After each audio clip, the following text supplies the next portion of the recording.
5-2 win last night. Gavin Sheets was excellent, going 3 for 3 in the ninth or on the night. They will be back tonight with first pitch at 6:40. Michael King will be going for the Padres, while Logan Allen will be going for the Guardians. In the NFL, big news: will be a triple header on Christmas with Amazon and Netflix getting 3 games. Rapid radios are instant push to talk walkie-talkies offering no subscription ever. Business can.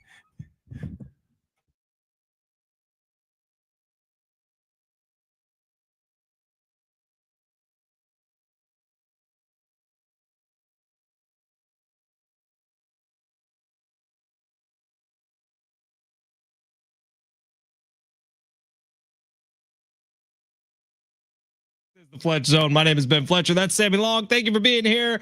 We got 2 hours for you today. Don't mind the technical difficulties that just happened there. Pure excellence starting from this moment on. Ben Fletcher, Sammy Long with you till 2 o'clock. John and Jam coming up at 2 o'clock. Tons to get to. The Padres, who just refused to lose a baseball game, stay hot. They're now 5-0, best start in franchise history. Gavin freaking the sheets, or as the entirety of Petco Park would tell you last night, Gavin Holy Sheets is on an absolute tear to start his season. 4 more ribbies last night for Gavin, and the Padres just simply cannot lose. Not to mention Fernando Tatis Jr. with his single in the bottom of the 8th inning. It was a hard hit ball out to left field. Cashed long shots for last night. It's on an absolute tear right now. There's only one thing that can derail the Padres' success so far this season, and that's me going to the baseball game tonight. I'm very nervous. A lot of pressure on you. You're putting all your cards under Michael King tonight. I know. I'm actually really nervous about it because I do feel like it's coming. Like the Padres might lose the game tonight, and everyone's going to blame me, and that's fine. You know, it happens. Jim Russell generally gets that, but it might be me tonight, or maybe the Padres just keep rolling. Maybe Michael King bounces back after that opening day struggle he went through, and then has an excellent start today. Now, tons of news out in the sports world today. NFL owners have been meeting. Rule changes galore in the NFL. We will get to them all. April Fool's Day jokes are all over the place. I'm glad to say that neither Sammy or I have pranked each other yet today. I was trying to get Rich arrested this morning. That plan fell Really? What happened there? Well, we do these donut drop things on Tuesdays where we go out and we drop by at local businesses, Big Rich, TD, and Fletch. And if you ever want to be part of that, you could sign up. If you just search Big Rich, TD, and Fletch on Google, you can figure out a way to sign up for us to drop donuts off at your business. But last week, we went to the La Mesa Police Department. So yesterday, I was trying to get Kat Fisher to email the La Mesa Police Department to try to get a squad car out here this morning to arrest Rich for April Fool's Day. She wouldn't do it because she thought it was illegal. But it's not illegal to ask. Yeah, I think that's. Does she understand ratings? Yeah, I think. I mean, it would have been excellent. Could you imagine if you didn't tell anyone at iHeart and they pull up and in studio, you guys are on air and they walk in and you don't tell Rich. Everyone knows except Rich. See, Sammy, you get it. That's what I appreciate about you. You understand it. That I would have thoroughly enjoyed that. And by the way, Rich would have bought it. He would have thought he was getting arrested, and it would have been perfect. Rich is the funniest because he's the most like in touch with his emotions human being I've ever met. But he cries at the drop of a hat. He's a mountain of a man, so he'd probably start bawling. But then getting him in that squad car might be tough.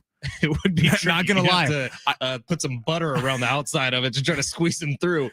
It would have been great, but it got derailed from the start. Now, Sammy, you actually did come up on our Classic Rock show this morning. I did, because Big Rich Ornberger was driving around San Diego yesterday, listening to us like he probably is right now. And he took big umbrage with one thing that was said on our show yesterday. Any guesses on what that was? Is it relating to the glove? It's related to the fact that you went to Petco Park, you went to a Padres game, you sat down in seats, and you ordered what to eat.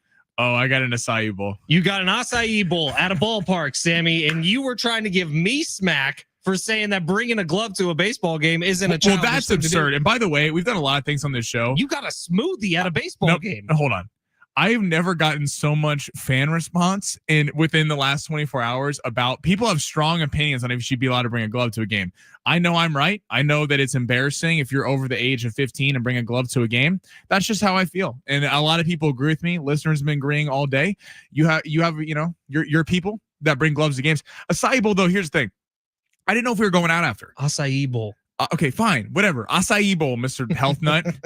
I didn't know if we were going out after, so I didn't want to be slamming hot dogs, getting all bloated, and then we're going out, and Well, I'm going to the game tonight. I will be getting a tri-tip sandwich or tri-tip nachos. Haven't figured out exactly what I want. We're sitting in the 200 section, so I'm not sure exactly what's near us, but I do think the Seaside Market's up more near the top. Rich didn't know that we were slamming beers, right? No, he just heard acai bowl. Things stick in people's And head. the best thing about an acai bowl is you don't get too filled up, so you get the hunger out, but you're also still feeling a hefty little buzz because we do know, hey, love Petco, ballpark prices. It ain't cheap. Let's talk it like it is. I spent a good portion of this paycheck getting a couple drinks at that game. So and your winnings from last night on long shots, big win. I cashed like $170. I actually got to say, so my phone glitched when I was placing it, and I was so pissed off last night because blame the phone. Fletch called me. He's like, we need one more hit from Tatis. So we're almost there. We're almost going to cash this. And we're watching the game. Tatis gets it, going crazy. I check my phone. I go, why is my account the same? What's going on? Realized the bet was not placed. But here's my thing. I was talking to Tyler this morning. He gave us the Jason Tatum over on rebounds and assists. And you tried to take that away. You said we're taking Jason Tatum off. So we want to give a big thank you to Tyler. And honestly, I think because of that, Fletch should be giving his money to me because I forced him to stay in with Jason Tatum on the bet. That's an insane thing to say. No, that's a crazy thing to say. It's just people are saying it. People are saying it, and I think you should listen. All right, we got a busy show today. Kevin Acee is going to be joining us an hour later than he typically does. That's going to be at 1:30 today. John Fink at 1:15, the Four Corners newsroom. We are going to go around the world to tell the stories you didn't know that you needed to know. But first, every single day. Now, is the computer going to operate with this? Yes, the computer's going to. So the update, apologize on the update. We had a few technical difficulties. The computer is up and running, I believe, for this. All right, then Sammy, hit that button. Your lunch break is here. Ready to go back to the office and knock the socks off your friends? I mean, coworkers? It's time for the top stories of the day. The Big Three. If you want to find us online, two places to go. YouTube at San Diego Sports 760, X at Fletch and Sammy. Fletch and Sammy on X. Give us a follow there. We'll follow you right back. You can see our faces as we stream live every single day. The link is up on San Diego Sports 760 Twitter as well for the YouTube and the X, so you can get us there. Bang. And hit us on the text line all show long. 70470. Start your message with team. 70470. Start your message with team. Sammy, where are we starting in the world of sports? Number one, starting with those Padres, 5-0. Excellent start to the season. What has stood out to you the most of why they are 5-0? The Gavin, the freak in the sheets. No, I've been saying all week that Fernando Tatis Jr. looking like Fernando Tatis Jr. has been the biggest revelation for me so far this season. However, what's been great is the bottom of this pitching rotation. We didn't know that 3, 4, and 5, who it would be. We assumed Nick Pivetta would be part of that, but Vasquez had a hell of a start in there. Pivetta, hell of a start in there. And last night, Kyle Hart, he gives you 5 innings. What more can you possibly ask for? He wasn't great. He wasn't dominating, but he got the job done the entire time against a good Cleveland Guardians lineup. So the bottom 3 of this pitching rotation gets all my flowers so far. Yeah, I'm not to piggyback on you, but I agree with that. Obviously, the hitting has been insane. Well, we knew that heading in. It's been too good. It feels like the other shoe's going to drop. But that's why I think what's so important about the pitching staff is the hitting is going to go in night out. And in the next week, I'm sure there'll be a night where the bats aren't alive. But the way that the pitching staff has been excellent. And honestly, outside of Michael King, and again, it's one game. Are excited to see him tonight. I'm expecting a full bounce back game from him. Dylan Cease gave up the home run, but at the same time, I kind of put that one on chill, considering it's his first game. Pulling him, he was pitching very well for the first 4 innings of that game. What do you think, 7-8 Ks in that game? Like, yeah, his stuff was there. He was there. I think they just left him in too long. Let the Braves lineup see him too many times, and that is a good lineup.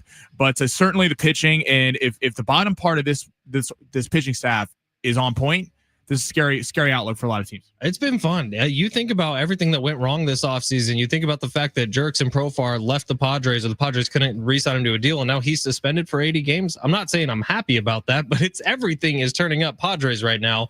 You just hope it stays that way for a while. Maybe they go 162-0. Sammy, what's next? We're heading to your San Francisco 49ers, Fletch. Oh, boy. Did I miss something? The Niners owner says offseason exodus, all the players that have left, is tied to the Brock Purdy deal that is incoming.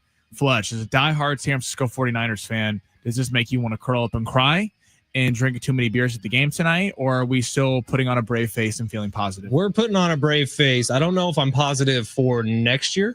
I am positive for the year after that. They needed a little bit of a rebuild, and what they're doing is a soft rebuild, and it's the smart thing to do. And it's a soft rebuild around a guy who I have a lot of faith in Brock Purdy. Am I maybe wrong about that? Sure. Maybe I'm wrong about that. But I've lived through a lot of 49ers quarterbacks, man. And I tell you what, I feel very, very comfortable with the guy who they have right now because I've seen him step up in big moments and make big throws and big plays. And I think that the narrative that goes on about him is not reasonable or right. And it comes from people who haven't necessarily watched every moment of these games. I feel good about where they're going. I do think we're going to have to take some medicine this upcoming season. This is the problem in the NFL. Here we go. If you pay a mediocre quarterback big time money, a.k.a. Kirk Cousins, a.k.a. Russell Wilson, there's a lot of quarterbacks in this league that can get you. Dak Prescott can get you a lot of wins, and they sell a lot of tickets. And Brock Purdy is not a bad player. He obviously has outlived his draft status, but this is the problem. You saw last year when a lot of the team was hurt, and no, was it all on Brock Purdy? No, but he didn't elevate the team to a level where it needed to be. And because of all this, you saw Hufanga leave, you saw Greenlaw leave, Debo's out. There's a lot of players that are not there with the stacked 49ers roster. Can I just point something out? Do you think there will ever be another Patrick Mahomes? Ever? Well, you seem to think that Josh Allen's on his level, so right. But okay, I'll use Josh Allen in this too. Do you think there will ever be a quarterback as talented or as quickly adapting to the NFL as Patrick Mahomes was? The answer is no. No, but I think there's certain quarterback that Brock Purdy is not in the. There's 12 to 15 quarterbacks that are better than Brock Purdy. How hard is it to find one of those in the drafts? It's damn near impossible. I would rather have one of the top quarterbacks than this year. Than pay Brock Purdy $55 million. I think that's an insane thing to say, and I don't think it's going to be $55 million. I think it's probably going to be closer to 50. And you can work with that. The salary cap continues to go up. That's why I'm saying next year, a little bit of a take your medicine year, a little bit of a Brock Purdy. You know what? We're going to see what you can do when it's all on you. But then after that, the salary cap goes up again. You're able to add pieces around him. I think that's going to be fine. And I think he's a fine quarterback. I'd say if Patrick Mahomes is an A+ quarterback, Brock Purdy's a B+ quarterback. And I can live with that. B-. Okay, that's fine if you think that way. I don't. All right, third story. Breaking news out of the NFL as well. So the method for measuring first downs in the NFL will switch from the chain gangs to camera-based technology in 2025. How are we feeling about this? Well, I'm feeling like this because I have a direct quote here from Sammy Long, not 5 minutes before the show began. Quote, maybe next time they change the rules, they can just give the Bills a 14-point head start and then they can finally beat the Chiefs. How many times are we going to replace rules because the Bills lose to the Chiefs? This is Josh Allen getting another rule changed. It was that 4th and 1, 4th and 2 where they tried to do the tush push. He got the first down. Video replay would tell you he got the first down. That's okay. But it did not get called on the field. It did not get reversed. Next year, if that exact same scenario happens again, it would be reversed to a first down. Spot him 14, maybe they won't choke it. This is listen, I'm for it. Hey, if it's it's kind of similar to the strike zone and the robot umps. I'm all for it if it creates accuracy. I do think the fact that if the game becomes so perfect in the sense of robot umps and then you have all the perfect calls made, there is something beautiful about the nuance of that. The game is reffed by humans and there are mistakes made in the game, even though it does piss fans off and people want to point to certain calls. Yeah, but betting, man, you can't afford that anymore. I hear you, but so I'm not against the rule. I think I'm excited to try it out. I think it definitely needs to be tested. I would like to see it in the preseason first before they go full blown into this thing. But yeah, it is funny how Josh Allen, there's a controversial play in a game against the Chiefs, and all of a sudden we get a rule change, just like the overtime rules. It has happened rules. Twice. It's pretty hilarious. April Fool's Day is today. If you celebrate, congratulations. I hate today. I'm way too gullible for today. But the El Paso Chihuahuas, the Padres minor league affiliate, have an excellent tweet out, a post out, say Mr. Beast has actually taken ownership over for the El Paso Chihuahuas. Now, if you're like me, you're like, oh, that's awesome. We're about to see. Why doesn't Mr. Beast just buy the Padres? And then they'd have ultimate money. They could pay whoever they wanted. But then you start thinking about it. You're like, wait, minor league teams don't have owners. The owners is the Padres. And so that was very funny for me. And good. Tiger Woods has a tweet out that he's going to be competing in the Masters just weeks after he ruptured his Achilles. Also an April Fool's joke. I fell for both of them. I'm the idiot. Thank you very much. I hate this holiday. I hate it so much. We'll take our first break of the day. Coming up next, John Fink in the Four Corners newsroom. He's going to tell you all the stories you didn't know that you needed to know. We'll see, man. I'm just going to plug my ears and hope on this one. John Fink next, San Diego Sports 760.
It's San Diego Sports 760. You can find us on AM radio, and AM radio keeps vital voices accessible. Congress can secure its future, but we need your help. Text AM to 52886 right now to support keeping AM radio in cars. Tell your member of Congress to pass legislation now and keep AM radio in cars. Standard message and data rates do apply. My name is Ben Fletcher. That's Sammy Long. It's the Fletch Zone. We're on every day from noon to 2. Thank you for finding us. If it's your first time, on X at Fletch and Sammy, on YouTube at San Diego Sports 760. We are streaming live there every single day. Give us a follow, support the station, support me and Sammy. I got my hair done for you guys. So Sammy does do his hair all the time. And now, Tuesdays, 12:15-ish. We get to this every single week where we tell you all the stories you didn't know that you needed to know. And the man to do the job, none other than John Fink. Let's class this thing up a little bit. John Fink from News Radio 600 Kogo takes the wheel. We span the four corners of the globe to find the stories you didn't know you needed to know. This should be interesting. Now from the Four Corners News Desk, here's John Fink. Well, Finkster? Yeah. It's been 2 weeks. It's been a bit. Yeah, it's good to be back. Good to be here. Sorry, I'm really, really full. I just ate an acai bowl, and he was listening. I don't know what you're talking about. I was just eating an acai bowl, and I was really craving these beers because, acai bowls and beer go so well together. Oh, John Fink. Oh, you might be fired. All right, where are we going first today? It's been a good run. So today, for Four Corners, we're doing interesting and unusual bosses. Oh, yes. We have a few of those around here. No, I think all of our bosses are golden. Same. And they are beyond reproach. But this guy, Mike O'Brien, was the CEO of Ford Motor Company. He just retired after 32 years. And in his announcement to retire, he attached a spreadsheet email containing a few thousand grammar violations that his coworkers did over the years. And apparently this has been a thing since about 2014 in his office, where if someone, messed up a saying or screwed up a phrase or whatever, it'd go on the board. And he's got now 6 car-sized dry erase boards with every single violation and every setting that it was up there, because he's a good boss. He's a good boss. What's this guy's name? This guy's name is Mike O'Brien. Some of the more notable things that he was inspiring him to put on the board here, some sports exercise related. Hey, we're really low on money right now. We're dancing on thin ice. Instead of skating on thin ice. Yeah. Also, maybe a more egregious thing, too many cooks in the soup. Okay, so read between the tea leaves. This guy's just petty. You know what? It just depends on how you value your grammar. No. I hate when people if you're messing something up and people are trying to help you out, and give you advice, I'm with that. Right. It's like if someone you have something in your teeth, I'm with, if you have a book, I want someone to tell me. I don't want it. But yeah, when people just go around correcting grammar because they want to tell you how smart they are, it's like, come on. So I've never once talked about this, John Fink. This is about to be an exclusive. Oh, truth time. I've worked with Rich Ornberger for going on 5 years now. Okay. Every single ad read that Rich does that I record, I save a breath from. And I've been adding it to a master file that is just... like a puppy dog. Amazing. And it lasts about a minute and a half at this point, and it's been like 5 years of work, but I'm just waiting for the day to debut it. That's tremendous. I challenge you, a year from today, April Fool's Day 2026, to just lay that as a music bed while they're talking. I might slowly raise the level, and then what's this noise in my head? What's going on in my headphones? I think it's serial killer behavior. I've been doing this now for years. I'm impressed by it. I feel kind of gross about it, honestly. You know what? I don't judge this. This is okay. What's next here is we're going to go to the United Kingdom. We're going to go to Wales here, where a gentleman who is the boss of a company renamed his business, and it's caused some issues. This is the town in Wales called Abergavenny, and the gentleman is a professional paranormal investigator by the name of Johnny Turnip. Johnny Turnip. That is his real name. And he had a company called Turnip's Twilight Paranormal Research Society. Thought that was a little verbose, a little wordy. So he decided to change it to Strangers in the Night. Strangers in the Night. Exchanging glances. And people call it thinking it's something else. Yes. That's 100%. So the quote from Johnny Turnip is, "I should have never let Big Tony and Puerto Rico Paul talk me into rebranding the business." Side note, if you live in Wales and you have a friend named Puerto Rico Paul, you got to listen to him. Right? That is you gotta awesome. listen to him. I mean, you would think this would be good for business. You would think. You got a bunch of young horny guys like Sammy calling all the time. And their tagline, "No job too big or too small." Of course. Oh, come in may all have been the sizes thing. and shapes. Well, they were starting to pick up on it because the first time they knew something was up, someone called and asked if they were interested in a Spanish experience and did they, quote, sail that way. So they may boys have trip to make Wales? What's that? Boys trip to Wales? Yeah. You're going, Sammy. I You mean, better find some friends. get that 55-gallon drum of lube. No. Oh, gosh. Jumping next next up. story. Next About to get story. fired. We're going to go to New Jersey here, where a police chief is now being accused and investigated. And you know what? He was just trying to be a good boss. This gentleman, Chief Robert Farley, sworn in as chief in February of 2024, receiving multiple complaints of a hostile workforce that includes pranks like putting firecrackers under your chairs. All right. Fun. To acts bordering on criminal, like dosing the office coffee with drugs, a mixture of Viagra and Adderall, which the mental image of a bunch of hardened detectives. Thank you. Nice. I would love to see Travis Dale on Adderall and Viagra. Yeah, you would Oh, love to yeah. see that. I would love to see it. I get the image. If you mix those two things, you're going to be very acutely aware that something weird is happening to your body in that moment. That's accurate. And He said that's accurate. Right? Like he knows. And Wow. Sammy, that is weird that you want to see Travis do this. No, He not. also got busted for jabbing a needle into an officer. I'll give you exactly one guess where. In his pee-pee? Please. Yep. Oh God. Yeah. And other things. So other people are claiming he would shave and put his body hair on people and in their food. Okay, this is getting demented now. Also, This went from funny to like Yeah. you need to be This in is a no holds barred prison. this is like, hey, I want to start off like Michael Scott from The Office, and then took a turn. exactly. Yeah, Exactly. He was doing this because he thought it was funny? he thought it was funny. He Is was he in trying to jail? endear himself. No, he's a 26-year veteran of the department, and his father and grandfather were deputy chiefs. So I'm assuming that he's going to give a little leeway. This may be the bridge too far, though. He also filled up some garbage cans in the office. And Maybe again, I will he just give wanted you to spice up exactly his one life a little bit. guess He was why. getting a little bored. 26 years, you know. Yeah, Just wanted you try got to some mix stuff it up a little bit. Is it April Fool's Day? This was before April Fool's. Do we want this to know was what was in the before. garbage cans, or should we just cut that off there? I mean, I will give you exactly one guess. I don't need to guess. I think we all know what it is. I think he may have taken the Browns to the Super Bowl, but Oh, I don't know anything more than that. Oh no. Jonathan, where do you find these stories? Listen, Ben Fletcher, I'm a professional. Should we be worried about Yeah. your home life? John Fink's search history is something that needs to be investigated. I mean, you're certainly welcome to come over and look. We could make a party out of it. I don't know if we need to, man. Yeah, come on over. This You can was hang out, happening check in out the my search United history. States. Yes, this was in New Jersey, the Somebody Garden State of call all OSHA. places. John Fink, great stuff. My Yeah. pleasure. We appreciate you as Absolutely. always. Thanks, Willis. I know it's been a weird time in both our lives, but glad you're This is here. true. Glad we're laughing. Glad we're having fun. And coming up next, Thanks, we are man. back to these Padres. Love you, pal. And there he goes, John Fink. We'll be back with some Padres talk coming up next at San Diego Sports 760.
This report is sponsored by the San Diego Mojo. The Padres opened up the series last night against the Guardians with a 7-2 win. Gavin Acee was excellent, going 3 for 3 on the night. They'll be back tonight with first pitch at 6:40. Michael King will be going for the Padres, while Logan Allen will be going for the Guardians. The tush push was tabled. It went to a vote. It was 16-16, but they need a majority to pass it. They would need 24 owners to agree. Get ready to serve up some excitement with Major League Volleyball. Your San Diego Mojo are here at Viejas Arena, so you can get close to all the volleyball action. Get tickets starting at $15 at letsgomojo.com. That's letsgomojo.com.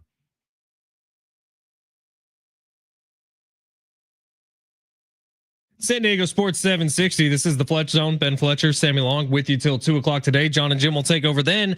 To let everyone behind the curtain real quick, it's been a weird day here in radio world. We've had some tech issues all day. You heard it at the beginning of the show. Not all of our computers are working right, and it's a bit of a problem. But if there was ever a day for you to jump on our live stream, today is the day, because Sammy, when he's doing his updates, is having to look at a different computer than he usually looks at. I was about to say. So his nose is essentially in his camera. And so you are really getting the view of all the goods. So if you want to watch us. I was about to be like, hey, I was trying to push the camera back. Like, I swear your breath actually fogged up the camera this time. It did really hot, man. So at San Diego Sports 760 on Take me out YouTube, to dinner first. At Fletch and Sammy on X. You can find us there every day of the week, Monday through Friday, streaming live on X and YouTube. All right, Padres, it's been about as good as it can be for a start to the season for them. It's as good as it's ever been. They're 5-0 for the first time in franchise history. What does that mean for the whole season? Absolutely nothing. It's 5 wins. It's a 162 game season. How do they keep it up? How do they keep this going? We know that this is not the deepest roster they've had over the last few years, and one thing could really derail this thing. But you just want to keep the good vibes rolling for as long as possible. And then you want to, if you do get into a little bit of a slump, pick it back up in the second half. Some cool things about last night was the atmosphere at Petco Park on a Monday night was about as good as you'll see anywhere in all of baseball in the postseason. Like, it was that crazy. They did a couple shots from behind Gallagher Square on the broadcast, and it was packed. Every seat in the house was packed. I can't wait to go tonight and kind of take that in firsthand. But the fan experience at Petco Park is through the roof right now because the Padres are winning right now. And it's been that way over the last few years. Secondly, the way they're playing right now is mistake-free baseball. You can see a added focus to the at-bats. You hear Gavin Sheets talk about the training that he's gotten since he's moved over to the San Diego Padres, and he credits a lot of it to the hitting staff. He's credited a lot of it to the coaching staff, who has tweaked his swing a little bit. You tell me the Chicago White Sox don't have a good coaching staff? That's actually exactly where I was going with Sammy. The Chicago White Sox is where Gavin Sheets was, and he's 28 years old. He's been around for a little bit now. He was a huge prospect when he was first coming up, but he never got it figured out with the Chicago White Sox. Imagine what this is like for Gavin Sheets right now. Going from a Chicago White Sox, who were they literally like the worst team in Major League Baseball history a year ago? Yeah, it was horrible. It was as if the movie Big League came to life.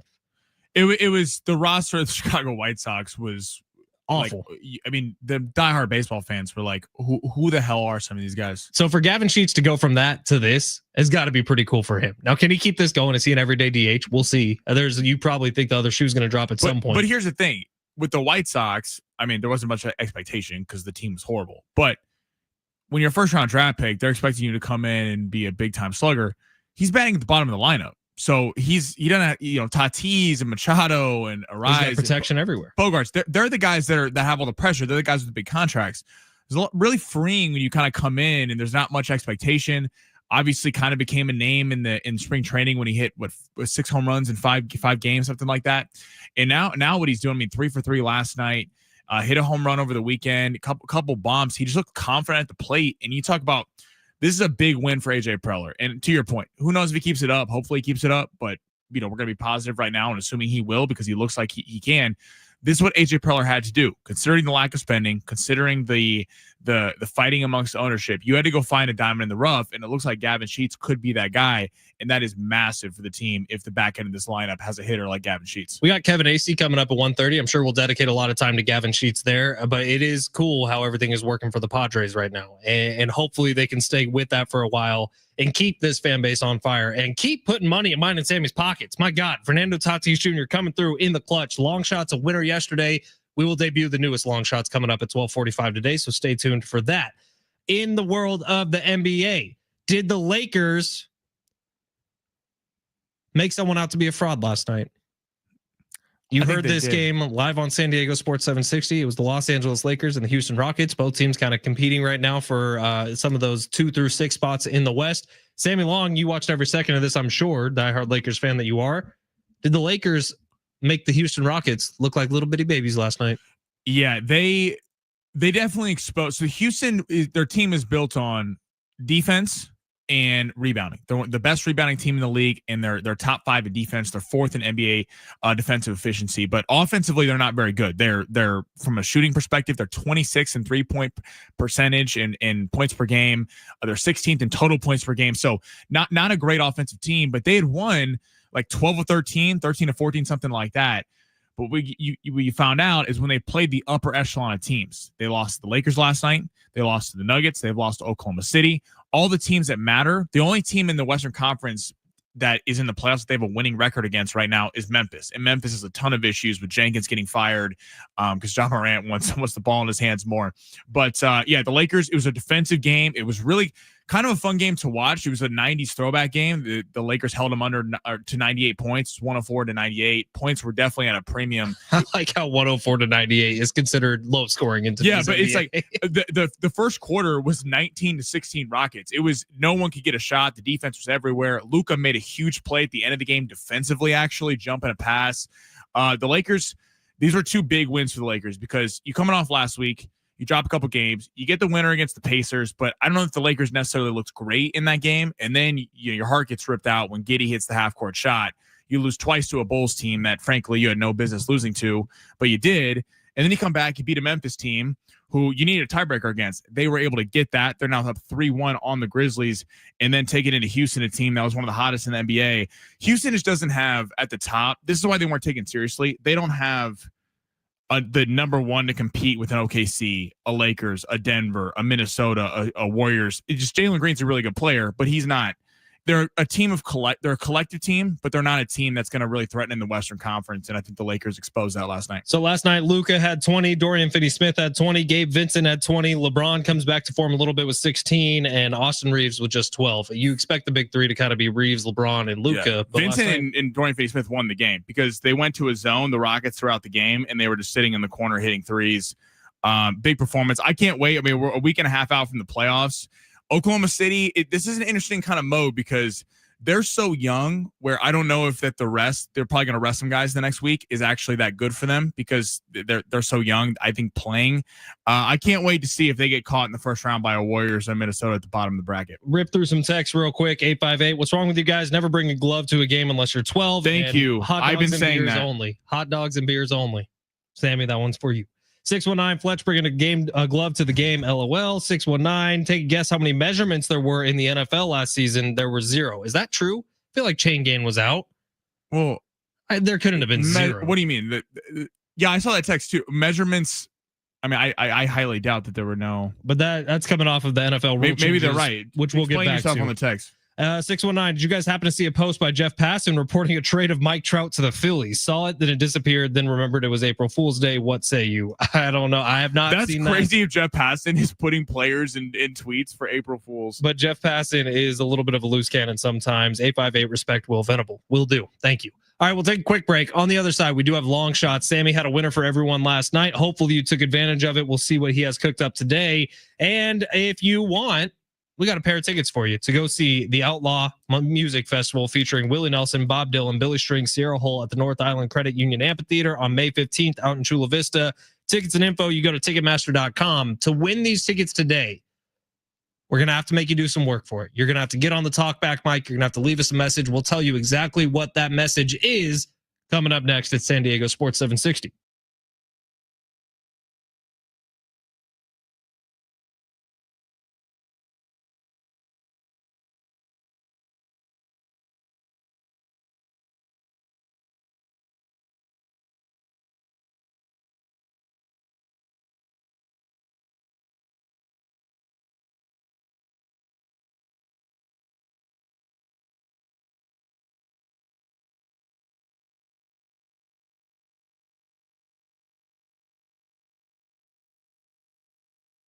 There's one thing I love more than just about anything in this life, and it's when I see that notification from Prize Picks that I won a lineup, and it happened last night, baby. $170 on a 3-player entry. I included a demon. Wolf Sammy included a demon last night. Fernando Tatis Jr., more than 1.5 hits. John Morant, more than 29 points and rebounds. And from our listener, Tyler, Jason Tatum, more than 14 rebounds and assists. That was a winner. Hopefully you were riding with us. If you want, we're going to give you another free lineup coming up in about 4 minutes on Long Shots. Prize Picks is my favorite app on my phone. All right. Today you can download it. You can use promo code Fletch, FLETCH. You're going to get a $50 bonus when you play your first $5 entry. For an entry, all you do is pick more or less on at least 2 player stat projections for a shot to win up to 1,000 times your cash. You're going to need a 6-player entry to do that. You're going to need a lot of demons, but it is possible on Prize Picks. Download the app today.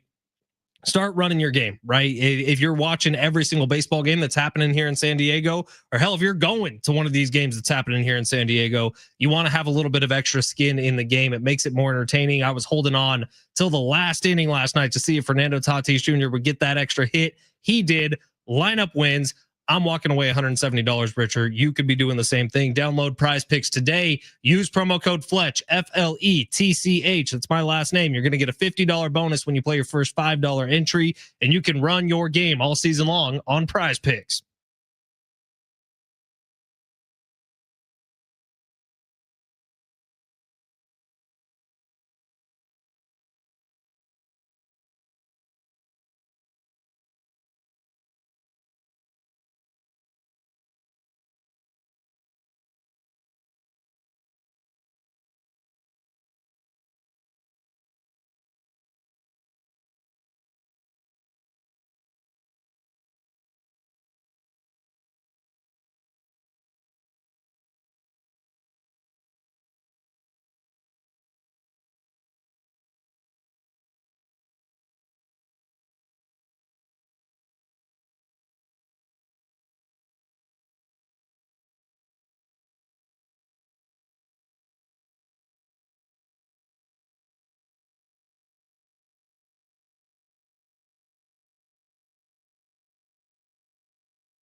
Download the free iHeartRadio app. It's brand new as of January 1, 2025. We got presets now. The talkback mic is still there. We love the talkback mic, don't we, Sammy? The talkback mic is the greatest feature because you use the talkback mic to communicate with us on the talkback mic. And you might be using the talkback mic today to win some tickets to the Outlaw Music Festival coming up in May. But here's the deal. Download the free iHeartRadio app. Add us to your presets. The Fletch Zone podcast, San Diego Sports 760. We would love to see that. Helps us out a lot with the bosses around iHeart. So if you want to support the show, add us to your presets. We would love to see that. Also, yesterday was a big day for one Sammy Long because Long Shots was a winner. It's always good when that happens. Now, Sammy didn't even benefit because he forgot to hit submit on his lineup. No, it glitched. It did, Sammy. Sure it did. But here's the thing. It's never once happened. Here's the thing. In the history. It's like, I'm Santa. I'm giving out gifts to the children. The children don't want your gifts, bro. Well, they don't want money? I want money. Yes, I do. I'm making everyone money. And by the way, this is one of my most proud ones to hit because we hit it on a demon. Fernando was on a demon. He wasn't supposed to get 2 hits, but yours truly knew that he would. So everyone, you're welcome. You're such a clown, dude. Okay. Sammy Long's long shots coming up in just a second. But before we get there, we did have. Never mind. Okay. No, we didn't. What's going on over there? You all right? My computer broke too. All right. So we're just going to get to long shots right now. Sammy, hit the button. Let's see. Underdogs? Nah, that's old. Those with a less than good chance of winning? Too wordy. Wait. Got it. It's time for Sammy's long shots. I remember what it was. You got to use the talkback mic today to win Outlaw Music Festival tickets. So on the talkback mic, which will open up the gates at 1 o'clock today. So the full second hour of the show, we'll leave it running from 1 till 2 o'clock. We'll pick the winner. We'll announce it tomorrow for Outlaw Music Festival tickets. You need to leave us a talkback on the talkback mic that says your name, your neighborhood, and who's going to hit a home run for the Padres tonight. I was thinking, all right, we'll do that. Well, you have a better idea? I think I have a better idea. Okay, what's your idea? Because it's Willie Nelson, because it's Bob Dylan, what celebrity would you most want to smoke weed with? Put it on the talkback mic. Cool, Sammy. Let's do that one. That sounds way better. It is. All right, Sammy, where are we going for long shots? All right, we have a two MLB today, and we have two basketball. And because of our listeners, we want to do primetime games. People can watch it because if you don't have the package, you can't watch it. So we're going to start with the NBA, and then we're going to go to the baseball. Number 1, Phoenix playing Milwaukee. First primetime game of the day. Grayson Allen, 8.5 points. Hate that guy. Plays for I know, but he's going to hit over tonight. 8.5 points. We're going more than. Kevin Durant rolled an ankle, out for a week. So the Suns are badly in need of a win. They're currently in the 11th spot in the NBA. They're trying to get into the 10th spot to get in the play-in. This team has been an abject disaster. They try to do the big 3 with Bradley Beal, Booker, and Durant. And Bradley Beal doesn't pull his weight, and just the team is very thin. But Grayson Allen is back from injury. He's going to need to be hitting some threes from the outside because the Bucks, very big team with Brook Lopez and Giannis. I think they're going to be trying to outshoot them early in this game. 8.5 points, more than Grayson Allen.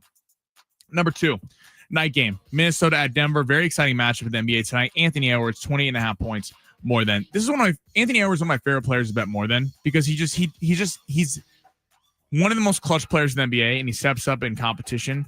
Again, another situation where the Denver Nuggets play zero defense. They're excellent offensively, one of the best starting 5s in the entire league, but they play no defense at all. That's kind of the difference between this year's team and some of the last few years.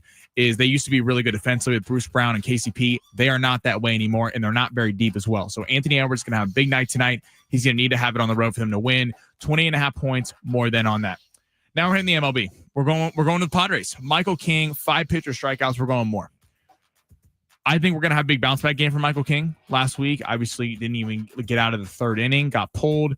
Padres did end up winning the game. But I think Michael King saw how the rest of the team went, settled down, less pressure tonight, 5-0 with the Padres. I think they get it. He has a big performance. So more than 5 strikeouts. I also think after the first start, Schilt's going to let him go a little bit further, even if he's struggling. I think they're not going to pull him early because they have had to use the bullpen a little bit over the weekend. So more on strikeouts, more than 5 strikeouts for Michael King. 6 Ks feels like a big number. Okay, I'm sorry. Is it Fletch shots or is it long not. shots? You're right. Just want to curious. I'm on a heater right now, so you've won once. Heater. What's next? What did they say in The Hangover? You never leave the table when you're on a heater. Of course not.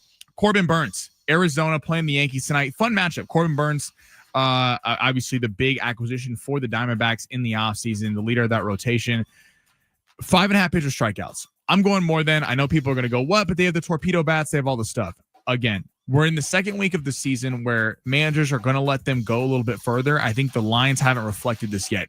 The first week, people want to bet over on strikeouts because they see, that pitcher's going to get more than that. But there's a tighter leash on these guys because they haven't pitched as much.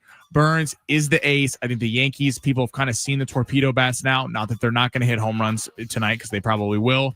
But Burns, excellent pitcher. I think he's going to find his stuff tonight.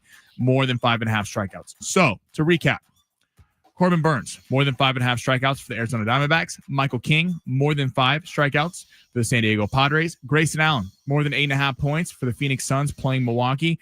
Anthony Edwards, more than 20.5 points for Minnesota playing Denver. Fletch, are you going to veto one? Yes. What? See, okay, I feel like the easiest one to hit here is Grayson Allen. 8.5 points, not very much. You said it. Kevin Durant's out. He's going to get more looks. I like that. I hate Grayson Allen. Can't stand him. Okay, but we're not about who you like. It's about the fact that we're trying to make money. He's going to let us down. He's going to go like 0 for 5 from the field. First off, he's going to be in the game if they're losing by 30 in this. This has backdoor cover written all over it. Or the Suns come out on fire. They need this game more than Milwaukee needs the game. No, I get it. I just can't stand him. But my veto is going to be Michael King, and it's less of a veto. It's more of a replacement. Okay. Are you okay with that? We can do a replacement. What is it? I'm going to take Michael King out, and I'm going to actually add him back in. But instead of strikeouts in this one, I'm going to go less than 1.5 earned runs allowed. Ooh. I think Michael King goes 5 tonight. I think Michael King does not give up a run, but I think he has to work a little bit. So I'm going to go less than 1.5 runs allowed. That's a fun bet. And so you're just hoping that the Padres get to like the 6th or 7th inning. Michael King comes out of the game. There's only a 1 on that scoreboard for the Guardians. And they start crushing it. We happy about that? I like that. I'm okay. That's a solid replacement. Because I think he's going to come out and pitch really well tonight, but I don't know. He's not always the biggest strikeout guy. Sometimes he comes out and has 12 Ks in a game. I think he did that last year against the Dodgers, but sometimes he comes out and has 3 Ks in a game, but looks pretty good and gets the job done. I think that's more what tonight's going to be. Okay. So to recap, Grayson Allen, more than 8.5 points.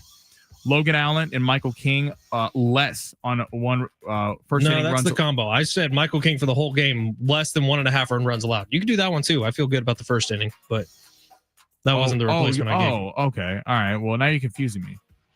1.5 for runs allowed for the full game? For Michael King, full game. All right. You guys want to listen to Fletch? Let him screw up your parlay. I am flex playing this one. I'm not going to go. I had money, and now he's throwing this on me in the middle of the segment. I'm sorry. You asked me my opinion. I gave you my opinion. You want it or you don't want it? You can take it. Okay. Take it. I just also been waiting for you to kind of apologize for the listeners for trying to take out Jason Tatum last night. We didn't. Tyler, who gave us the pick, we're all waiting on an apology. I'm sorry to Tyler. I'm not sorry to you. All right. So if you want those Willie Nelson tickets with Bob Dylan, Billy String, Sierra Hole at the North Island Credit Union Amphitheater on May 15th, tickets and info, Ticketmaster.com. But if you want to win them, Sammy, what is the question we were asking the talkbackers today? If you could smoke weed with any celebrity, alive or dead, please let us know. Sammy Long. And why? Why as well? Don't just say like Snoop Dogg. Like, tell us why. You're going to need to do that on the Talkback mic, which on the free iHeartRadio app, when you're listening to San Diego Sports 760, you find the little red microphone icon. You can leave us a 30-second talkback and go straight to Sammy's computer. We'll listen to him and randomly pick the best one that comes in today. San Diego Sports 760. That's how you become the winner. It's the Fletch Zone. We got hour number 2 and Kevin Acee coming up next.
This report is sponsored by Rapid Radios. Padres back in action tonight at 6:40 with Michael King taking the mound for the Padres, while Logan Allen will be going for the Guardians. Padres currently favored by -175 in this game. Bagun Guath yesterday, per reports of the X-Count League Readies, taking a Zoom meeting with both Kentucky and Michigan, but has not ruled out a return to San Diego State. And in the NFL, there will be a triple header on Christmas with Amazon and Netflix getting all 3 games.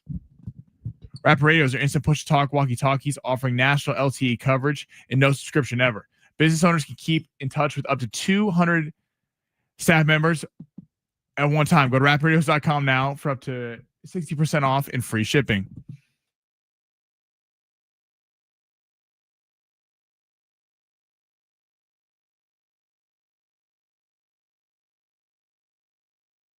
And San Diego Sports 760, hour number 2 here. It's Ben Fletcher, Sammy Long with you till 2 o'clock today. John and Jim will take over then.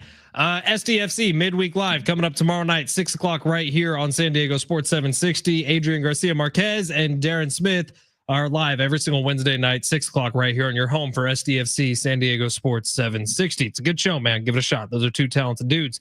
All right, in the world of the NFL, we will get back to the Padres with Kevin Acee coming up at 1:30. But in the world of the NFL, significant rule changes go into place. There are rule changes with the kickoff, replay assist, overtime rule changes.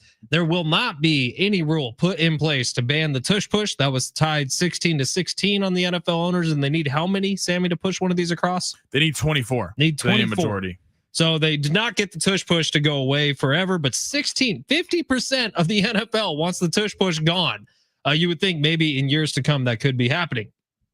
Now, touchbacks on kickoffs are going to be marked at the 35-yard line for the 2025 season. That is a move that league officials and special teams coaches said will prompt significant increase in the return rate. They tried this last year, right, with the new kickoffs, which were pretty much widely accepted as dumb. And it doesn't really look like football, but they're going to try to make this so it's even more returns on kickoffs. We'll see if it does anything. I don't think that it will. And then overtime rules changed. Sammy, I actually didn't see what the overtime rule change was. Do you have that in front of you? Is it significant?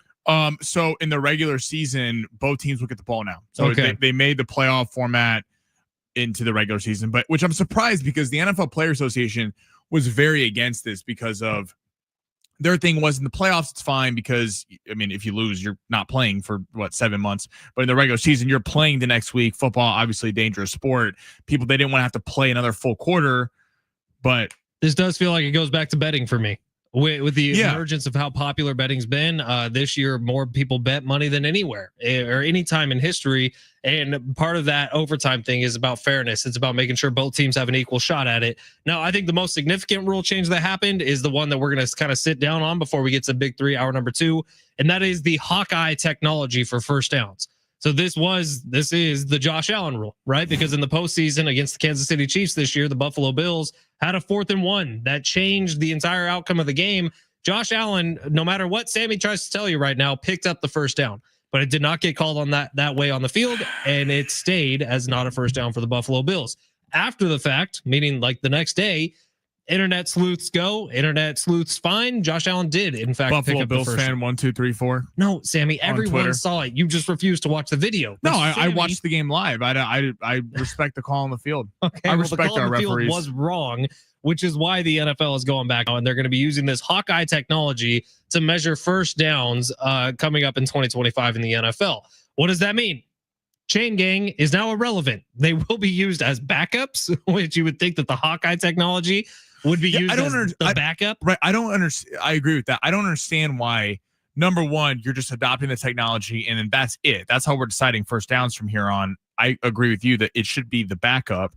And then what do you mean the chain gang is the backup? Because so if it's a close call and someone doesn't agree with the Hawkeye cam, then you're going to go to the chain gang? Like that doesn't make any sense to me. I'm thinking there has to be some sort of chain gang union or something where they don't all want to lose their jobs and they'll put up a big stink and sue the NFL if they do, so that they're making sure that they are keeping their jobs.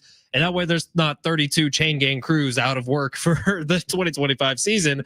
But I do think this is the right thing for the NFL to do, because for years, for decades, for the lifetime of the National Football League or any other iteration of football, you have relied upon people dressed in orange jumpsuits to run out to the field and keep their same position on the sideline. as well as umpires and referees who are just kind of putting the ball down where they think the knee touched the ground or where they think the ball was when the knee touched the ground. And now this is adding technology into it. We've had this technology for decades now. Tennis has used it to determine whether the ball is in or out. How have we not gotten to this point sooner is my biggest question. I am glad that the NFL is finally there. My favorite thing that came out of this is the replay assist. I like that. So they can't add a flag. Now you can't, it's not like a few years ago and you could challenge pass interference and say that that's PI, we want a flag. But what it is now is that if they call a roughing the passer or a face mask, I mean, we've seen some blatant, like, we know for a fact that didn't happen. There was not a face mask on that play. It was not roughing the passer. I mean, we have seen some really egregious roughing the passer calls for all teams in the last few years. I mean, I remember 5-6 years ago, the Clay Matthews one in Minnesota. I mean, it was horrible. It would have ended the game. Minnesota goes down and wins, completely changes the outlook of the season. So I'm happy that their replay assist can do that. And I like that you can't add a flag, because if you can add a flag, it's kind of like, I mean, you can every single play is going to be stopped. Rich Ornberger said you can call holding on every single play in the NFL if you want to review and find it, but that's not the nature of the game. That's not what makes the NFL beautiful and what it is. So I do like, this is what I love about the NFL though. They take these things into account, and then if the replay assist is bad or they don't like the Hawkeye technology, they'll change it for next year. This is really a forward thinking, and this is why I'm impressed with, we were talking about yesterday, the torpedo bats. I mean, this is a good thing for baseball. This is a thing that's creating a lot of buzz. And honestly, around the country, in San Diego, it's a little bit different because it's, one of two major sports teams we have here.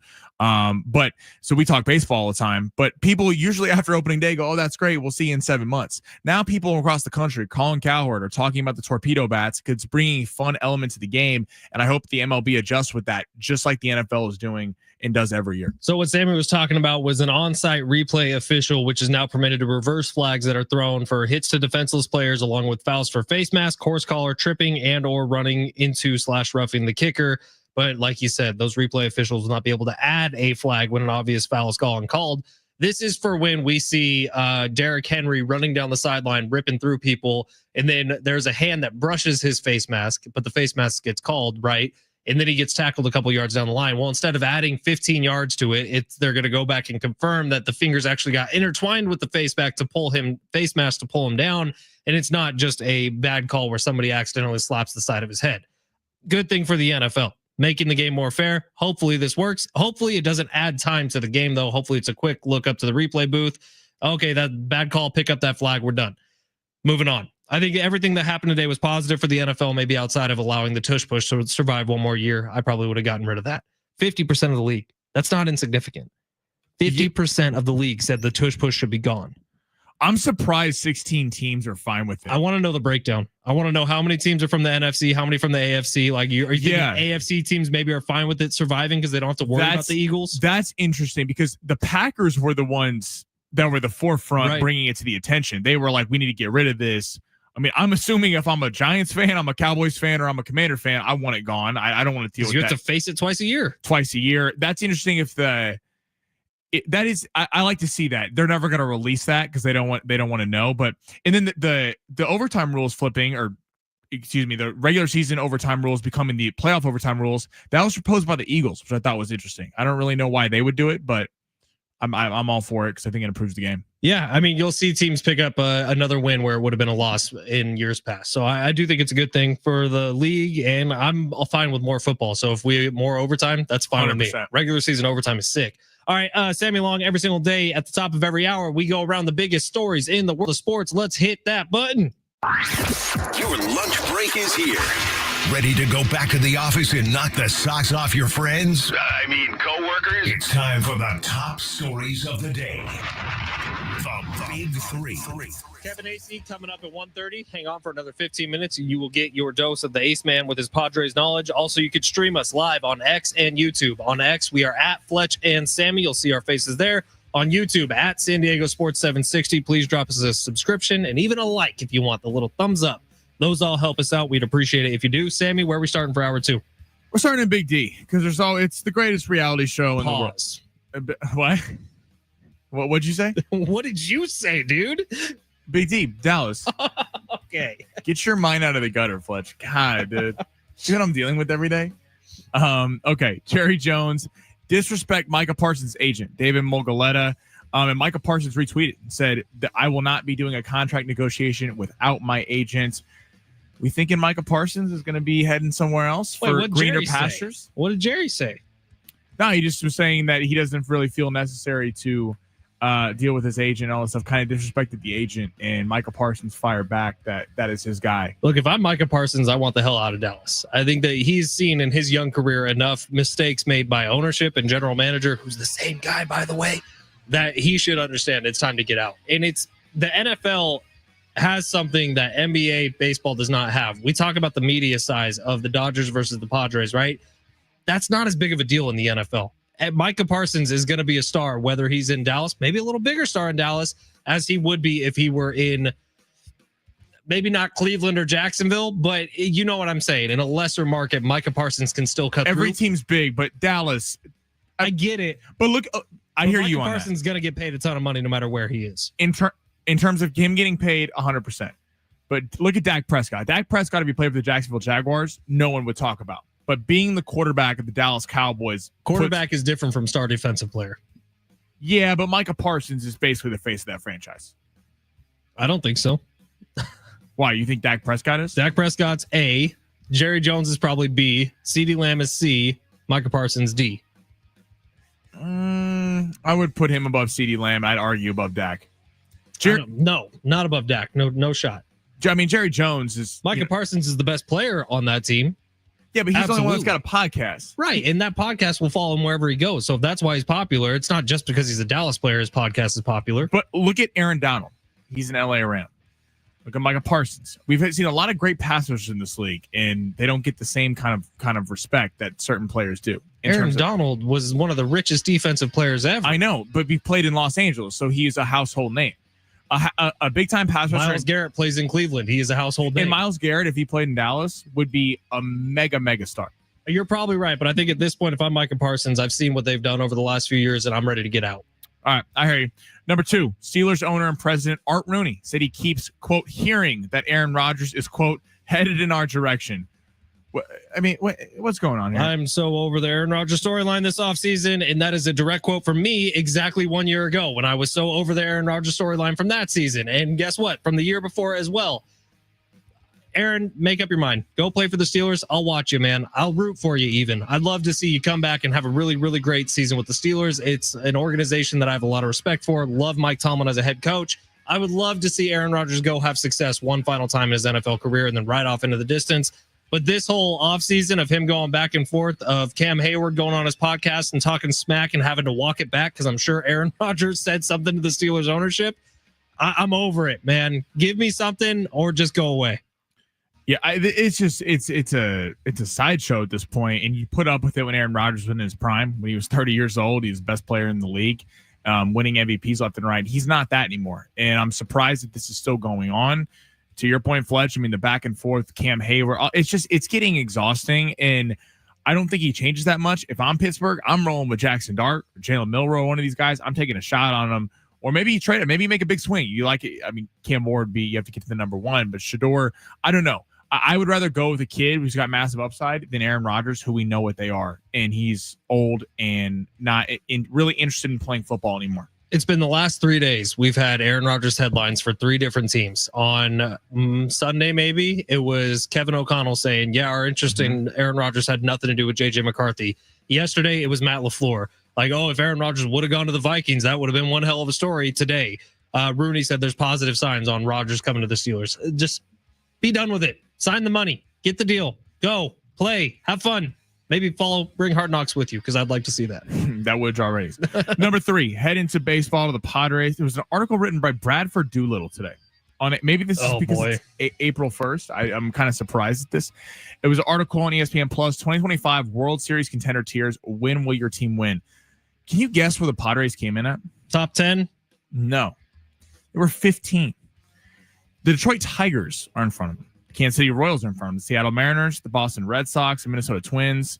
I'm very surprised at this. I'm assuming you are too. I feel like that's very low for a team that has started 5-0. Yeah, because hang on. We did this in the offseason. ESPN did this in the offseason. The Padres were right around 10. And Yeah, through the first 5 games of the season where the Padres have dominated a team that we assume is going to be in the postseason of the Atlanta Braves, and because they've gone 5-0 for the first time in franchise history, they've got knocked down a little bit. It is confusing to me. Look, if they would have been 15 heading into the season, sure, I get it. Yeah. But if you're taking the first week of the season into account, Padres are playing better baseball than just about anybody not named the Dodgers right now. Totally. And I know it's 5 games a weekend of the season. It's hard to really extrapolate it out over a full year. But yeah, this seat feels very low to me because a team that does have the kind of hitters at the top of the lineup. It's also Bradford Doolittle, so who cares? Right, exactly. But I'm just kind of ESPN's pushing it out. I'm just surprised they're that low. I don't think that they're right now a top 5 team. I wouldn't put them there yet. I think if in a month we could be looking at that, but certainly 15 feels very low. And a team with this much star power and Tatis and Merrill, and especially seeing Merrill not come out in a slump, because that's what I was kind of worried about was we're going to see second year regression from Jackson Merrill, but Jackson Merrill just come out, I mean, hair on fire. And honestly, is it time to start talking about Jackson Merrill as second best player on the team? Are we getting to that point where I'd probably go Fernando Jackson. I think it's a legit conversation. I think it's fair. Not just fair. Who you would start a team with, because obviously they're both younger, but and Manny's played well. That's nothing against Manny. Machado's played great. Jackson Merrill is just phenomenal. But if you're kind of you'd say aura at the plate right now, I honestly have more confidence in Jackson Merrill going to hit the Manny Machado, and that's just me. Here's the thing about the Bradford Doolittle, I believe that's his name. Fine, he writes for ESPN, whatever. I've seen some stuff about him that he's kind of a clown. Now, there was a Twitter account, I'm not going to mention the guy's name, and I don't think he's anybody, but he's catching some steam today because he has a minute-long video out about how the San Diego Padres feed their players steroids because of the Jerks and Profar news that came out yesterday, because of the Fernando Tatis Jr. news of a couple years ago now, that the Padres, who have admittedly had a lot of luck of bringing in pitchers to the back end of their rotation, them having success right away, like a Seth Lugo, like a Michael Wacha, who had a guy like Kyle Higashioka last year hit 20 bombs. So he is equating all of those numbers to the fact that the Padres are juicing their players intentionally. And I'll tell you what, Padres Twitter, I'm proud of you because you are tearing this man to shreds. And it's very, very funny to watch on social media, but reporting is just that. It's like just because Jerks and Profar is doing PEDs doesn't mean that the whole team. I mean, which Jerks and Profar swears he wasn't. So he got caught. We're getting to a point, and this is a conversation for another day because we gotta get out of here. But I mean, should they even be legal? Let's just save it for the other side. I like to get into this. Jerks and Profar, if you missed the news, suspended for 80 games. We'll tell you what his reaction was and what the world's reaction was coming up next at San Diego Sports 760.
It's been amazing. Soda.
San Diego Sports 760 coming up tomorrow night, 6 o'clock, right here on San Diego Sports 760. It's SDFC Midweek Live. Hear from head coach Mikey Varas, as well as interviews with players and coaches. Find out the latest club and MLS information, hosted by Darren Smith.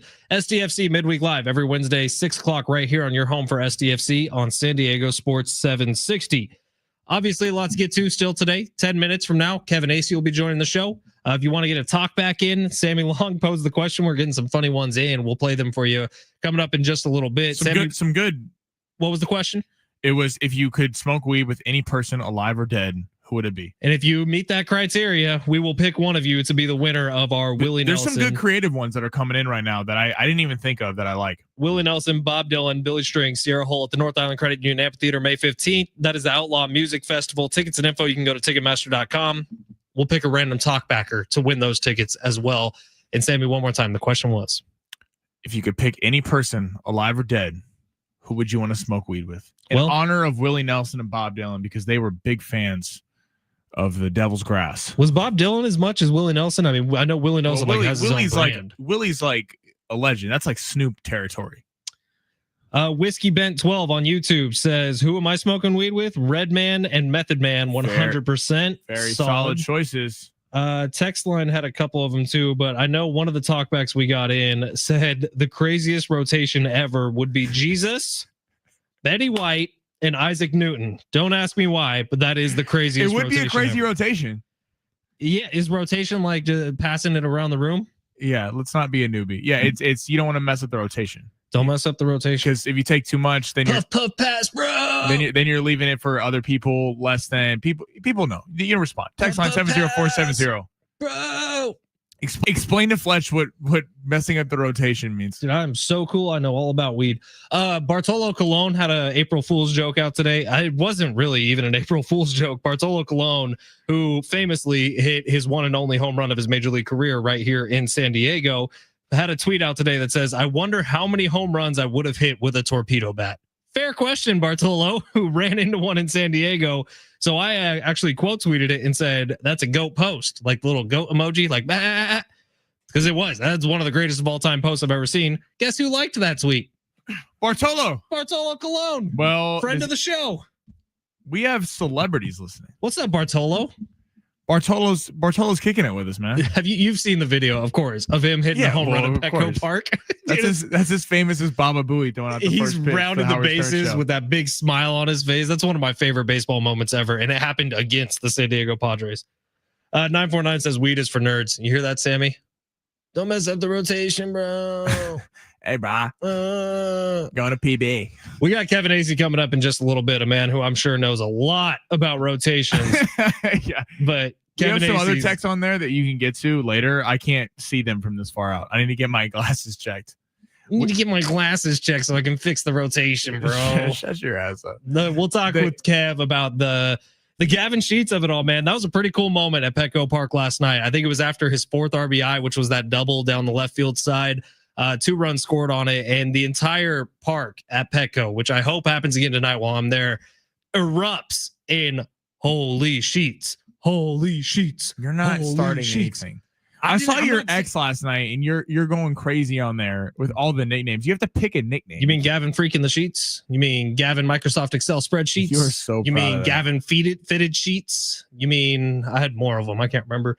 You know what? Switching topics a little bit. No, Jerks and Profar. no, I'm not done with Gavin Sheets No, yet, we're talking man. about Jerks and Profar. When you get to that moment of Gavin Sheets, who's kind of struggled throughout his Major League Baseball career with the Chicago White Sox, comes over and all of a sudden it's boom, brand new world, Petco Park. He's just living in the moment, man. And I kind of love it. I hope this continues for as long as it can. But I love the fact that he's the DH for the Padres right now. And I hope they keep him in the lineup for a long time. All right, we were talking about steroids.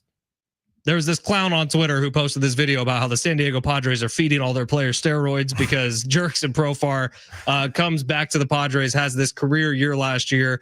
He goes from somebody who he was a top prospect in all of Major League Baseball when he was younger. Had a lot of injuries early on, never really figured it out, was a vibes guy with the Padres, was Fernando Tatis Jr.'s best friend, but was never a great baseball player. Last year, starting outfielder in the All-Star game, has an incredible season. This year, gets popped for the masking agent that Manny Ramirez got popped for that's supposed to hide HGH, human growth hormone. And so he's suspended for 80 games. He said he got tested like 8 times a year ago when he was with the Padres.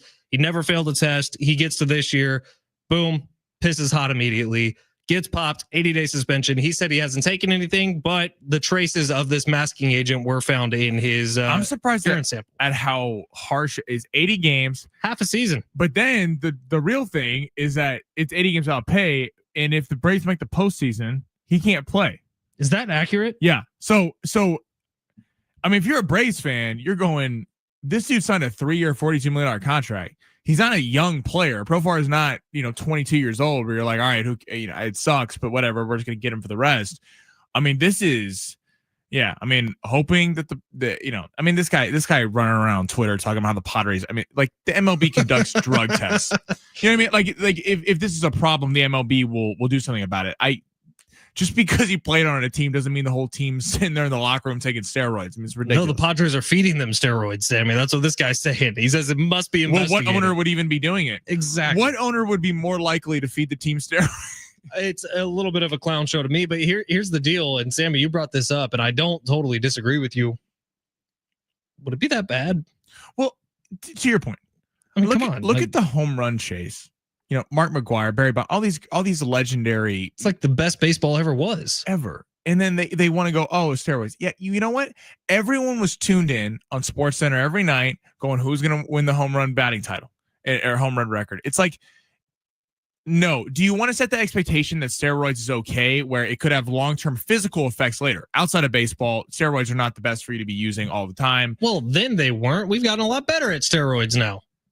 Well, still, he's not going to be on steroids all the time. But at the same time, it's like, if the only there's a misconception with steroids that, if the guy takes steroids, that means his swing, his bat speed's faster, and that's not what it is. All it does is help you recover from workouts. Right. And over 162 game season where there's no breaks in between, it's in July. These guys' bodies are beat to hell. I mean, it's just how it is. You're playing every single night. I think there needs to be a reevaluation of how we look at this stuff versus how it was in the past, because it sucks that we don't get to see a player like Jerks and Profar, who's a very talented player, because let's add it to the list. We're going to ask Kevin Acee about his all-time weed rotation. We're going to ask Kevin Acee about steroid usage I don't in know baseball. you think Kevin Acee knows about a weed rotation? I have no idea. I didn't know about what that was until 5 minutes ago. I can't. You're 20. You went to Cal Poly. You didn't know what a weed rotation is? We drank Coors Lights, man. I went to San Diego State, so everyone knows what a weed rotation is. Shout out to SDSU. Keystone Lights goes down real smooth, bro. It's San Diego Sports 760. We'll take a quick break. Kevin Acee, our Padres insider, coming up next. But first, Prize Picks. Download the app today. Use promo code Fletch. You're going to get a $50 bonus when you play your first $5 entry. And when you do that, you can start creating lineups based on what's happening tonight right here in San Diego. If you're heading out to the ballpark like I am, you better believe I'm going to have a big boy lineup going for the game tonight that's downtown in the gas lamp, because I want to be more invested in the game, right? If you're watching all these sports anyways, why not get a little skin in the game? Today is a Taco Tuesday. Discounts hitting the board all day long. Giannis Antetokounmpo was discounted 4 points a little bit earlier. John Morant was discounted 4 points a little bit earlier. And right now it's still John Morant for another 2 hours, 20.5 points instead of his normal 24.5. Take advantage of it today when you're making up your lineup, and then you can win up to 1,000 times your cash with Prize Picks. Download Prize Picks today. Use promo code Fletch. Get the $50 bonus. Start crafting some entries, and you can walk away with an extra $170 in your pocket like I did last night thanks to Sammy Long's lineup. Promo code Fletch on Prize Picks. Run your game all season long. I'll see you down at the ballpark.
This update is presented by San Diego Mojo. Pods back in action tonight. First pitch at 6:40 be the second game of the series against the Cleveland Guardians. Michael King will be going for the Pods, while Logan Allen will be going for the Guardians. The Padres are currently minus 175 on the money line to win. In the NFL, the tush push was tabled for a later vote. The vote was 16-16 at the owners' meetings today, but they needed a majority to win. They needed 24 votes. This update was presented by the San Diego Mojo.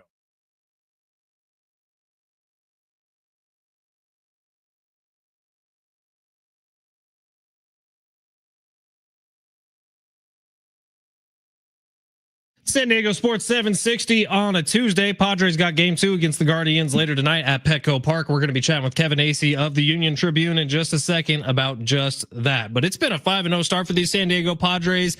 That is the best start in franchise history. By the way, you are listening to the Fletch Zone on San Diego Sports 760. We appreciate you being here. If it's your first time trying us out, we talk San Diego sports, man. That's what we do. We sprinkle in the NFL, we sprinkle in the NBA, but we are sticking with these San Diego Padres as long as they're not losing a game. I can promise you that. Kevin Acee is going to be joining the show in just a minute. He's our Padres insider. We chat with Kevin every single week throughout the Padres season. And I'm curious to hear his thoughts on the miracle finding that Gavin Sheets has been so far for the Padres. He has been on absolute fire over the last couple of weeks, leading all the way back into spring training when we all first became aware of that name. And he has not gone anywhere since, seemingly putting himself into the role of that DH for this season. And hopefully this lasts as long as absolutely possible, because last night, Petco Park was on fire. We have the San Diego Padres official Twitter account saying the words "Holy Sheets." We had Mike Pomeranz on the postgame show saying the word "Holy Sheets." And Kevin Acee, I'm guessing you are kicking yourself right now because you didn't take my advice on all those different headlines you could have had with Gavin freaking the sheets and Gavin Microsoft Excel spreadsheets. Are you doing all right today, Kev? Yeah, those are way better than Holy Sheets. Right? I thought so too. That was pretty cool last night with the entire I crowd. Be honest with you. If we're gonna go with Holy Sheets, I'm gonna cop to it. It would be pretty incredible if the crowd chanted in unison, "Freak in the sheets." Thank you. Some sort of cadence like that. I've got to give that to you. Maybe you can start it tonight at Petco Park, Kev. Yeah, there's a lot of reasons that won't happen, but I'm giving that to you. So take it and let's move on. Okay, we can move on, but let's stick with Gavin Sheets because it really has been like he pinch hits in his first at bat with the Padres in the regular season, hits a home run, and now he's been in the lineup pretty much every day since, which he should be. But is he cementing himself as the designated hitter for this year? Sure, but not against lefties at this point. I mean, I don't see that. Like, Schilt pinch hit for him yesterday or 2 days ago when there was a lefty. I think it was 2, maybe it was 3. We've already reached the point in the season where I can't be entirely sure when something happened. But he pinch hit for him. That I am sure of. And the reason was Gavin Sheets has not faced a lot of lefties. Now, could that change? Sure. I mean, the guy...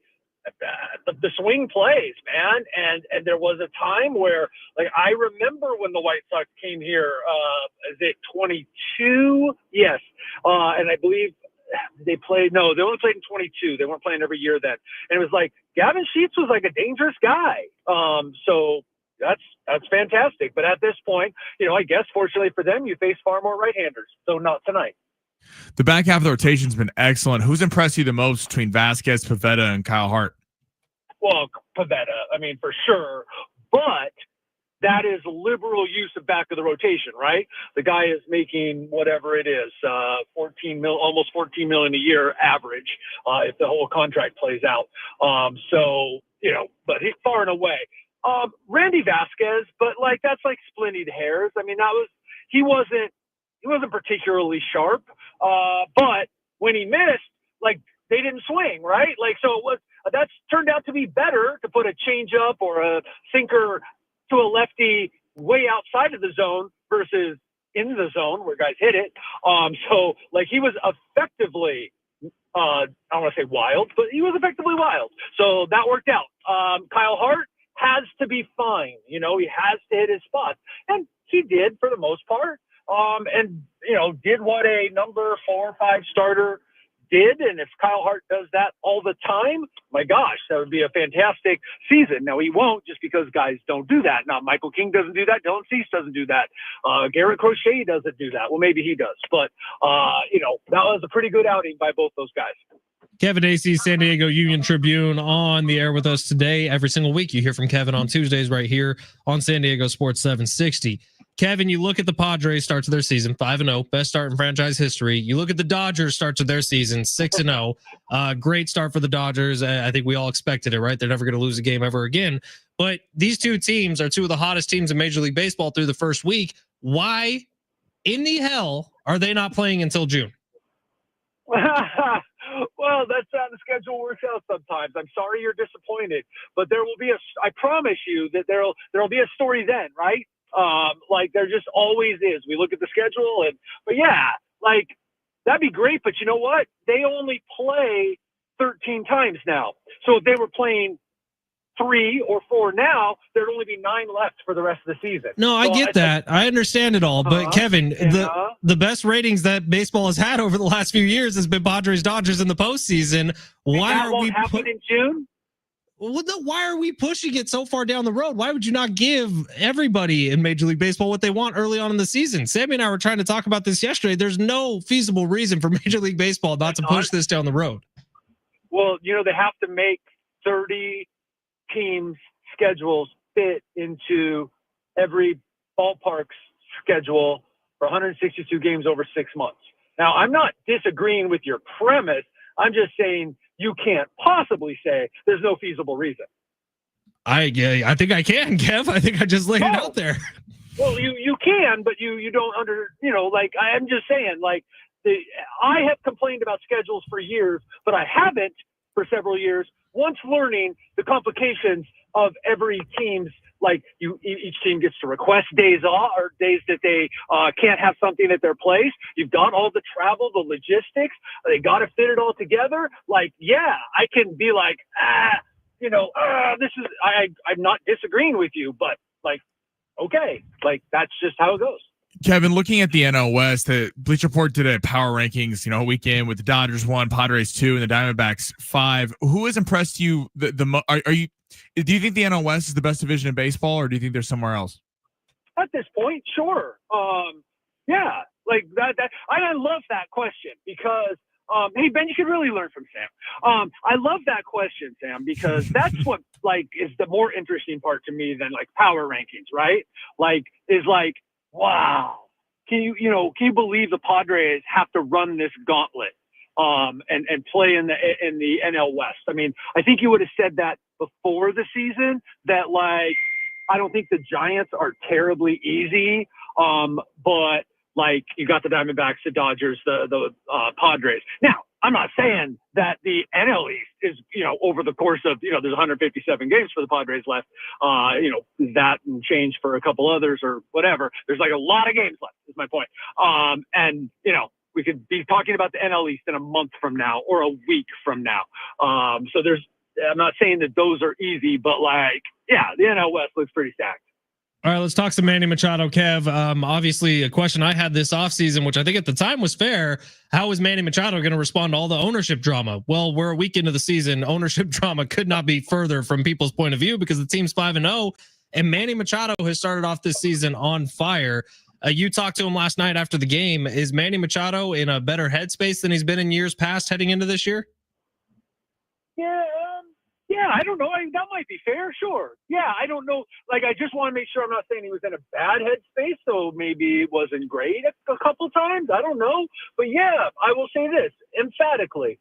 Manny appears to be in a fantastic place, like a well-rounded, like, that's just me. Obviously, I spend maybe more time around him than most, but, like, I'm not like a friend. Like, I'm just saying that, like, what it looks like, what it seems like, and it has all spring, and people have been talking about it, is that Manny's in a good place. He's got SDFC going on. I should have said, he's got a almost 1-year-old son.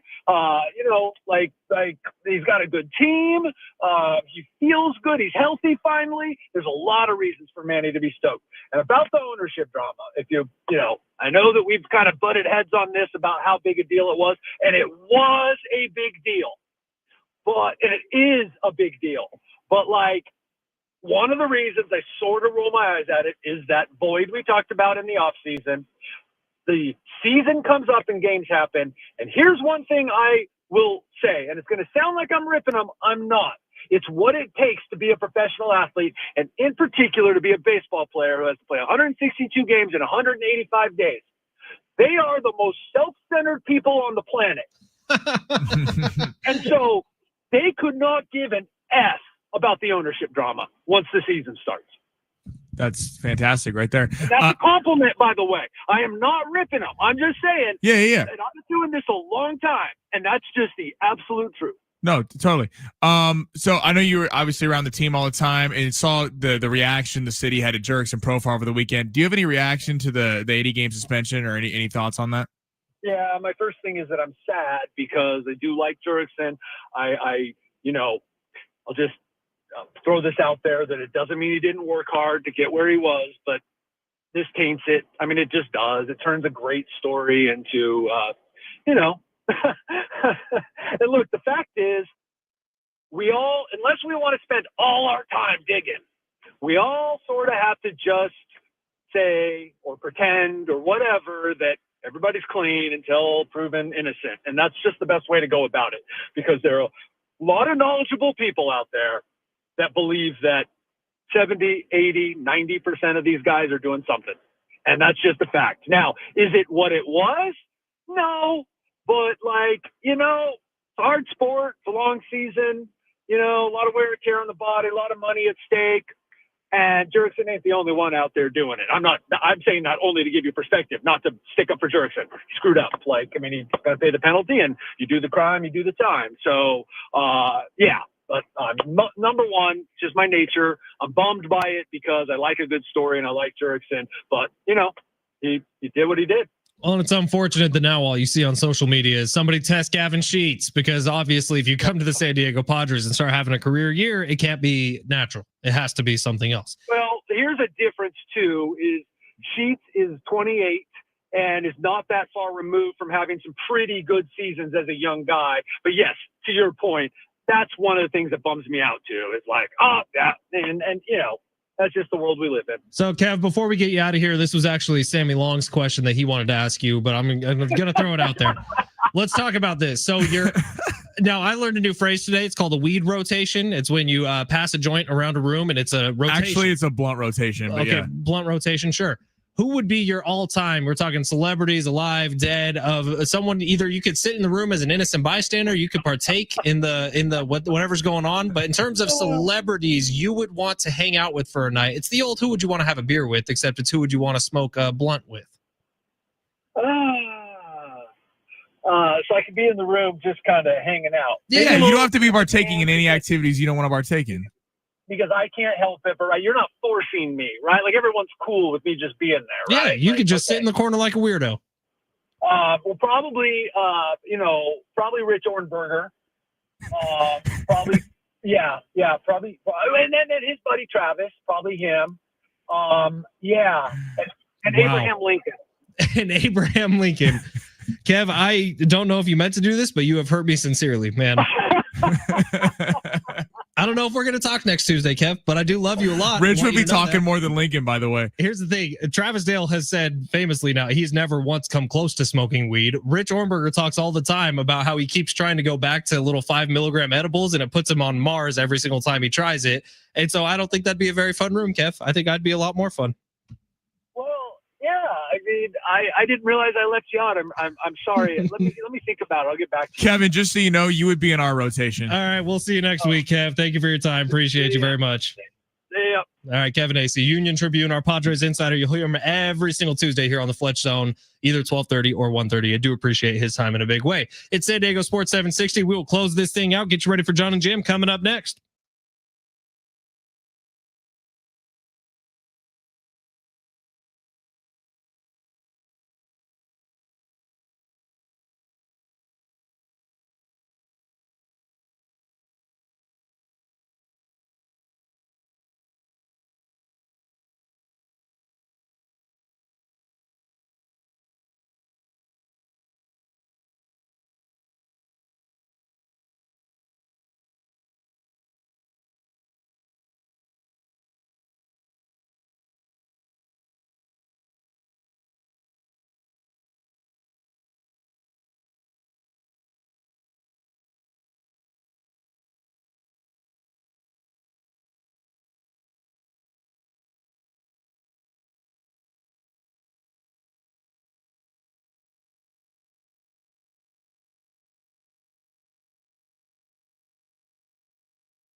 Well, it was exactly 2 years ago today. Aguacarope extends his hand, blocks a shot from FAU. Nathan Mensah hauls in the rebound, fires it down the court to Lamont Butler, who sort of dribbles down to the right baseline and then makes a crossover, pulls back, hits the shot, which will forever be known as Butler at the buzzer. One of the greatest moments in San Diego sports history, one of the greatest moments in Final Four history, as Lamont Butler etches himself into history.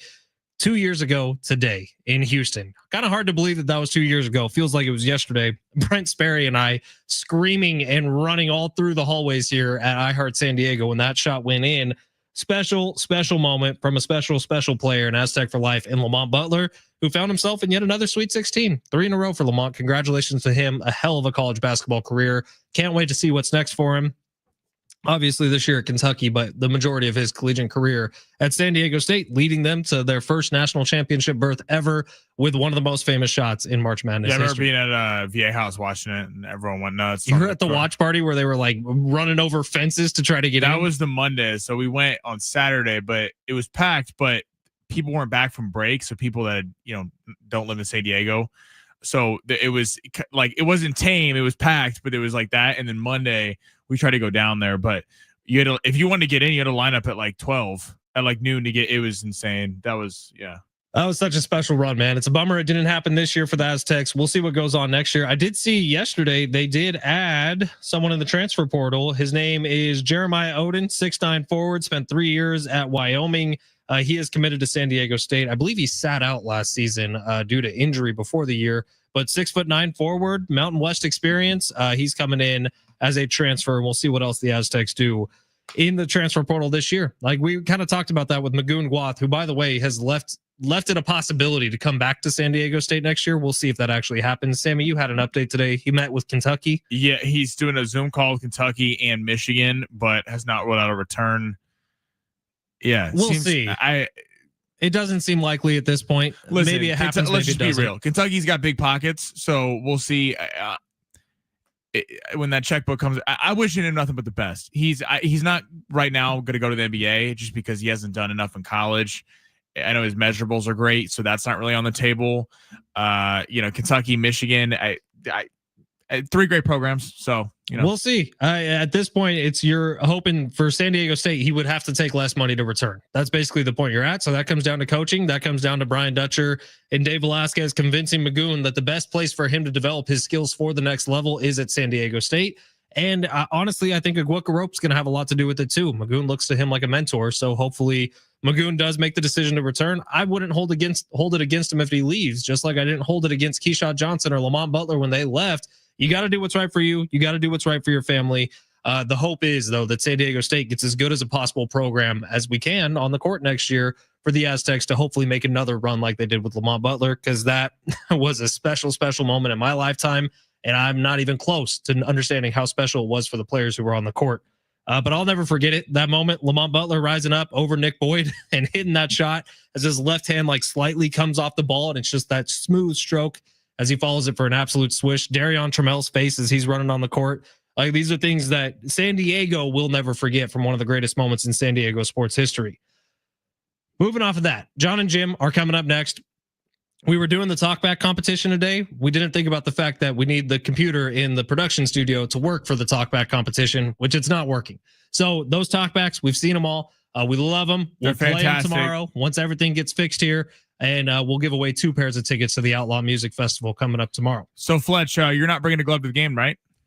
I wasn't going to, but with all this smack talked over the last couple of days, I think I might now. If you embarrass our show, it's not an embarrassment. Bring a glove, dude, as a grown-ass man to a baseball game. I don't know where our seats are, so I'll take a look at that. If I'm in foul ball territory, I'm bringing it. I'm posting a selfie with it. And Sammy, I want reporting. I want people to go find Fletch. And if he has a glove, I can't even fathom that. Rip up your cool card, dude. It's not a cool card. It's a fact. Stop caring what people think about you. It's for the kids. It's for the kids. Yeah, if I caught a ball, I'd give it to a kid. I'm not an animal. All right, that's it for me and Sammy today. Thank you for all those who followed us on Twitter at Fletch and Sammy. Thank you for everyone who subscribed on YouTube at San Diego Sports 760. Here's the good news about that. Just stay on that YouTube page because John and Jim are coming up next. Thank you for listening today. We'll see you tomorrow.